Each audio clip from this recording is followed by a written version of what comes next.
दोस्तों, एक बार बुद्ध एक गांव से गुजर रहे थे। उस गांव के लोग उन्हें पसंद नहीं करते थे। उन लोगों ने बुद्ध को घेर लिया और उन्हें भला बुरा कहने लगे। गांव वालों का सरदार सबसे ज्यादा नाराज था। वह तो बुद्ध को गालियां ही देने लगा, पर बुद्ध इस सबसे बेपरवाह मंद मंद मुस्कुराते रहे। सरदार काफी देर तक बुद्ध को गालियां देता रहा, लेकिन कुछ ही देर में उसका मुंह सूखने लगा, जिससे वह चुप हो गया। यह देखकर बुद्ध बोले, अगर तुम्हारी बातें समाप्त हो गई हों तो मैं आगे बढ़ूं। मुझे आगे वाले गांव में जाना है। वहां के लोग मेरी प्रतीक्षा कर रहे होंगे।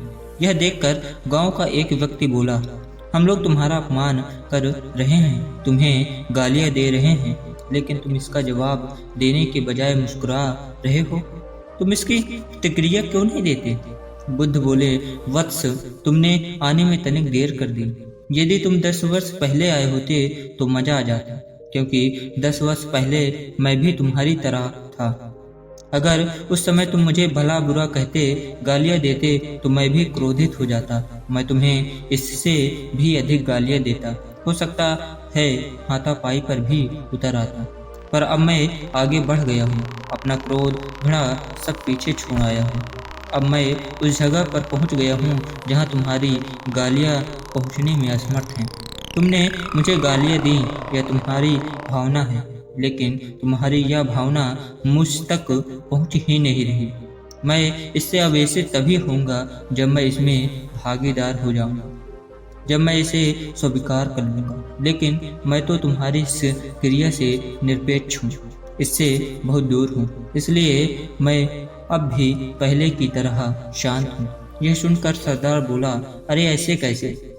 मैंने तो तुम्हें गालियां दी हैं, और वो भी पूरे गांव वालों के सामने। फिर उसे लेने या न लेने का क्या मतलब है? बुद्ध बोले, वत्स, कल मैं एक गांव में गया था। वहां के लोगों ने मेरा प्रवचन सुना। वे लोग बहुत प्रसन्न हुए। गांव का मुखिया मेरे लिए मिठाई लेकर आया और उसे खाने का आग्रह करने लगा।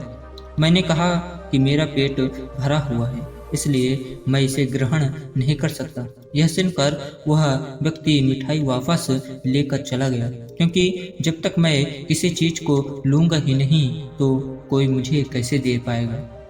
इसमें तो मेरी सहमति आवश्यक है न? हाँ, ये तो है। एक व्यक्ति ने बुद्ध का समर्थन किया। बुद्ध ने पुनः पूछा, जब मैं मिठाई लेने से मना कर दिया तो उन लोगों ने उसका क्या किया होगा? उन्होंने मिठाई अपने घर वालों में बांट दी होगी, ऐसा एक व्यक्ति ने जवाब दिया। बुद्ध ने कहा, ठीक कहा तुमने। उस मिठाई की तरह ही तुम मेरे लिए गालियां लेकर आए हो और चाहते हो कि मैं इसे ग्रहण कर लूं, पर भाई मैं इन्हें लेता ही नहीं। अब बताओ तुम इनका क्या करोगे? उस व्यक्ति के पास इसका कोई जवाब नहीं था। बुद्ध पुनः बोले, मुझे तुम पर दया आती है। अरे, क्रोध तो मुझे तब आएगा जब मैं ये गालियां ले लूंगा, और जब तक मैं ये गालियां नहीं लेता तब तक क्रोध का सवाल ही नहीं उठता। बुद्ध की बातों पर सरदार ने कोई प्रतिक्रिया नहीं दी। शायद वह कुछ सोच रहा था। बुद्ध बोले, मैं अपनी आंखों से देख रहा हूँ कि गाली एक कांटा है, जिसे देने वाला व्यक्ति और लेने वाला व्यक्ति दोनों क्रोध से पागल हो जाते हैं। तो फिर तुम ही बताओ, मैं आंखें रहते हुए भी कैसे कांटे पर चलूं? आंखें रहते हुए मैं कैसे गालियां ले लूं? और होश में रहते हुए मैं कैसे क्रोधित हो जाऊं? इसलिए मुझे क्षमा करो वत्स, मैं तुम्हारा उपहार ग्रहण करने में असमर्थ हूँ। ऐसा कहते हुए बुद्ध ने हाथ जोड़ लिए। बुद्ध की बातें सुनकर सरदार लज्जित हो गया। उसकी आंखें लाल हो गई।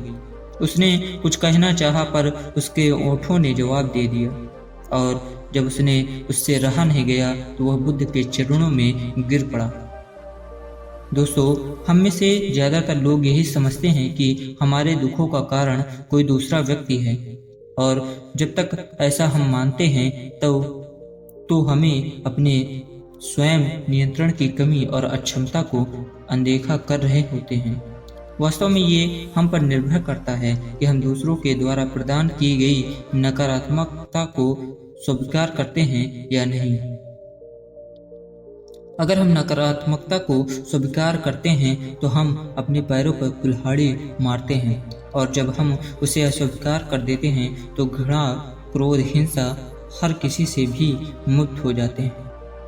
दोस्तों, ये कहानी यहीं पर समाप्त होती है। यदि आपको कहानी पसंद आई हो तो वीडियो को शेयर और चैनल को सब्सक्राइब करना ना भूलें। मिलते हैं नेक्स्ट वीडियो में इसी तरह की कहानी के साथ। तब तक के लिए धन्यवाद।